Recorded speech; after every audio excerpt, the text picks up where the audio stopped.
Aku berkata yang sesungguhnya. Orang yang masuk ke kandang domba tidak melalui pintu, tapi menerobos dengan cara lain adalah pencuri dan perampok. Tapi orang yang masuk melalui pintu adalah sang pengembala domba. Penjaga kandang membuka pintu untuknya. Domba-domba mendengar suaranya saat dia memanggil nama mereka dan menuntun mereka keluar. Setelah dibawa keluar, ia berjalan di depan mereka dan domba-domba mengikutinya karena sudah mengenal suaranya. Mereka tidak mengikuti orang lain. Justru mereka akan berlari dari orang itu karena mereka tidak mengenal suaranya. Yesus menceritakan perumpamaan itu, tapi mereka tidak mengerti apa yang dimaksudkannya. Maka Yesus berkata lagi, Aku berkata yang sesungguhnya, aku adalah pintu untuk domba.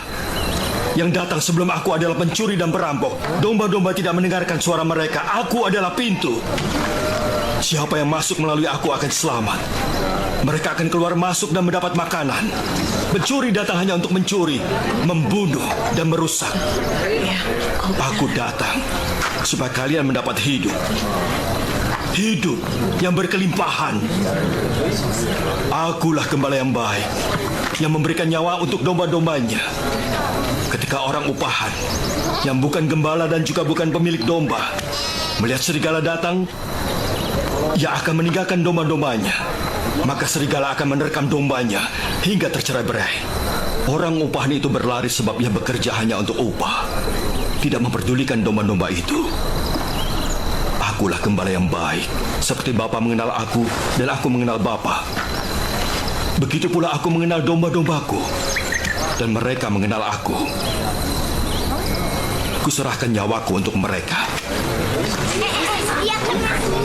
Masih ada domba lain yang juga milikku, tapi tidak masuk dalam golongan itu. Aku juga harus membawa mereka. Mereka akan mendengar suaraku, dan mereka akan menjadi satu kawanan dengan satu gembala. Bapa mengasihi aku, sebab aku rela menyerahkan nyawaku supaya aku bisa menerimanya kembali. Tidak ada seorang pun yang dapat mengambil hidupku. Aku menyerahkannya atas kehendakku sendiri. Aku berhak untuk menyerahkannya, dan aku juga berhak untuk mengambilnya lagi. Itulah tugas yang diperintahkan Bapa untuk aku laksanakan. karena perkataan itu orang-orang Yahudi mulai bertengkar lagi.